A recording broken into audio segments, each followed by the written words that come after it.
Tom is Vice Chancellor for University Relations for UWM and does a lot of work on state and federal relations. So he spends a lot of time in Madison and in D.C., and we're delighted to have him here to introduce the wonderful honor and treat that you have today for lunch. So, Tom? Thank you, Brett, and thanks for putting on a great conference. How about a round of applause for all the work that Brett has done here. He does a great job leading the college. Well, it is my pleasure today to introduce our speaker, Senator Tammy Baldwin. Senator Baldwin is a great example of how the UWM system produces talented people that go on to do great things. She was born here in Wisconsin and is a graduate of the University of Wisconsin Law School. In 1998, she was elected to Wisconsin's 2nd Congressional District. In her 14 years as a member of the U.S. House of Representatives, she served in a number of different capacities, including on the Budget Committee, the Judiciary Committee, and the Energy and the Commerce Committee. And in 2012, of course, she got a promotion. She was elected to the U.S. Senate, where she now serves on the Appropriations Committee, the Committee on Health, Education, Labor, and Pensions, and the Committee on Commerce, Science, and Transportation. Very, very busy senator working on behalf of Wisconsin. She also, by the way, co-chairs the Bipartisan Career and Technical Education Caucus, in which she works on reforms that prioritize STEM education and offers stronger support for workforce readiness programs, something that is probably music to the ears of all of those from industry who are here with us today. Senator Baldwin works to strengthen our manufacturing economy as a leader of the Manufacturing Jobs for America campaign, a campaign to rally bipartisan support for legislation that will help manufacturers both grow and create new jobs. Senator Baldwin, by the way, is a frequent visitor here to UWM. I have the pleasure of seeing her both here in Wisconsin, specifically on our campus, and also in the hallways of the Hart Senate Office Building and in the Capitol. She is a tireless worker on our behalf. About a year ago, by the way, in addition to visiting so many of our different centers, she actually came to the College of Engineering and Applied Science building over on the west side of campus, where she interacted with faculty and students. She had an opportunity to host a discussion on workforce issues with members of the industries that are so ably served by the College of Engineering and Applied Science. And by the way, she also had a chance to actually pour a casting in Professor Pradeep Rahatki's laboratory. And I have to go off script here for just a minute because I don't know if you've ever been in Pradeep's lab, but it's quite an interesting place with molten metal that they're pulling out of ovens and moving around. And I got to tell you, I believe in the separation of church and state. But that day I was saying my Hail Marys as we suited up the senator in these big gloves and heavy coats. And all I could imagine was, dear Lord, please let her pour straight, because we didn't want any incident to happen here. But I share that story because it's one great example of how the senator is such a curious person. She's someone who's hungry for knowledge, and we couldn't ask for anyone better to be advocating for higher education, for the research that the university here in Milwaukee that we do, and for universities around the country. She really is a terrific, terrific asset and someone who's on the side of science and engineering. So it's my pleasure to introduce, as our speaker today, United States Senator Tammy Baldwin.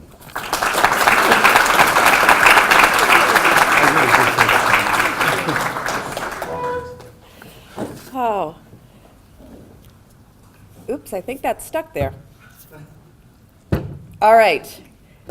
Good afternoon, everybody. It's a delight. Tom, that was such a lovely and personal introduction. I really appreciate your reflections on that day. I was just excited to pour hot metal. That to me was really, really exciting. UWM continues to be a worldwide leader in research. And the Milwaukee Engineering Research Conference shows just how vital this institution is in bringing bright minds together to change the world. So I couldn't be more proud than to join you here today. This is a real honor for me. And it's nice to see a lot of friendly and familiar faces in the audience, and to meet some new people too. In particular, I do want to thank you, William Regley, for coming, Acting Director of DARPA's Defense Sciences Offices. I appreciate your accepting our offer to, our invitation to join in attending today, and I know the information you provided is very valuable. At this conference, we are highlighting some of the incredible innovation and research that's happening right here in Milwaukee. Some of the developments and discoveries are bound to surprise and awe us, but it shouldn't come as a shock to anyone that that work is happening right here in Milwaukee and right here in Wisconsin. Wisconsin has a long and very proud tradition of university research and innovation, and I know that from firsthand experience. You're going to hear, no, I wasn't a researcher, but you could say that university research does run in my blood. I was raised by my maternal grandparents, and my grandfather was a research scientist at the University of Wisconsin-Madison. With federal investments helping support his work, my grandfather researched an enzyme that now plays a key role in some exciting developments with regard to the search for a cure and treatment for Alzheimer's disease. And I think that story paints a picture of exactly why we're all here today. When we talk about the federal investment and partnerships with universities for research, we sometimes get caught up talking about fiscal year funding levels or the newest buzzwords or jargon of Capitol Hill. But what we're really talking about always is changing lives. My grandfather's research was the building block for several other things that happened long after he left his laboratory. We hope it will someday be a building block for a cure for Alzheimer's, a cure for something else maybe that might save lives and give families more time with their loved ones, that causes us to leave a better place here in this world, leave it a better place than we found it, to build on our foundation and our part in improving it. And it's why I'm fighting so hard to make sure that here in Wisconsin, we can continue to build on this shared legacy of research and innovation. That is a legacy I hope we can all agree is worth fighting for. And let me tell you, we are in for a fight right now. All right? We're in for a fight. President Trump has put forth an initial budget. And just to get in that jargon I told you I might avoid, a new president in his first term gets a little bit extra time to put together the full detailed budget that's expected every spring. So he put out what they called the skinny budget, sort of a tip of the hat to what he was going to ultimately suggest, and we're still waiting, I think, in the next few days or weeks for his more detailed budget. But Trump put forth a budget that has proposed significant cuts in medical research. It eliminates things like, or almost eliminates, the Great Lakes Restoration Initiative. It's a 97% cut that's being proposed. It cuts NOAA. It eliminates ARPA-E and cuts the Department of Energy's Office of Science by nearly $1 billion. And that's just part of the story. These budget cuts are short-sighted, and they are wrong for Wisconsin, they're wrong for America. In order to strengthen our made in Wisconsin economy, it's vital that we invest in our state's research, its science, and its innovation.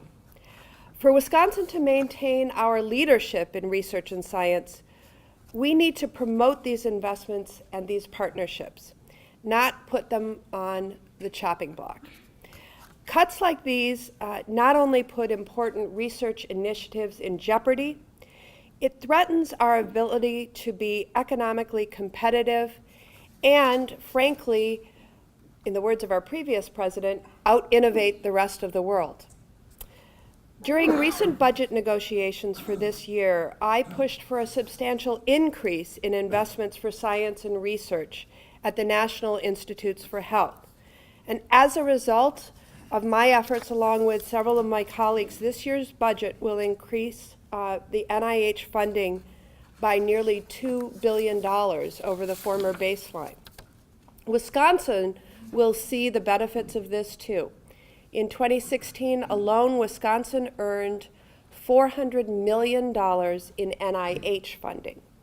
But beyond funding, there will be individual people who have never stepped foot in a research lab of any kind who will see the benefits of this new research funding. NIH will use these funds to establish new discoveries that lead to groundbreaking treatments and cures. Our ability to fight Alzheimer's disease, diabetes, cancer, heart disease, and many other diseases depend on our willingness to invest in science. Now, our fight for federal investment in research goes well beyond the medical fields, as you well know. For example, as a member of the Senate Appropriations Committee, I worked to secure over $18 million for an Air Force project that involves Eaton Corporation and UWM, which includes a UWM professor and 2 grad students here. I think, Brian? Yeah? I think it's going well, right? I think Brian and I got off to a quick discussion about what's happening, and it's really exciting, and I'm glad to see this partnership unfold here. I also fought for a provision that encourages the U.S. Department of Agriculture to support aquaculture disease and vaccine research. As you know, UWM has a top-notch school for freshwater sciences, and I've seen their incredibly vital research in action. And their work is helping transform Milwaukee into a global water innovation hub. Across this campus, nearly $10 million in National Science Foundation funding and over $500,000 from the Department of Energy and hundreds of thousands of dollars from each the USDA, the Centers for Disease Control, Health and Human Services, help support scientific innovations in just the year 2016 alone. At UWM, federal programs support advanced work on energy conversion and microgrids, research in advanced manufacturing, and much, much more. The federal and industry partnerships that have been showcased at this conference, from NSF-funded water equipment projects to the medical imaging research supported by GE Healthcare, are all helping to shape the future of Wisconsin's next generation economy. This scientific innovation depends on our ability to foster and support the best and brightest scientific minds, like the students here at UWM. Our best and brightest minds deserve to know that our country stands with them. Their work proves that if we want an economy that's built to last, we must protect and strengthen our investments in research, in science, in innovation. So I want you to know that I stand with you. You have a partner in Washington, and I continue as we speak and in the very rocky months ahead to fight for our scientists, for our research funding, and our research institutions, so that the powerful partnerships that bring us all here today keep us working closely in collaboration into the future. Thank you so much for the work that you do and for inviting me to be here today for the conclusion of this two-day conference. Good luck to all of you as you chase world-changing discoveries. I appreciate your efforts. Thanks.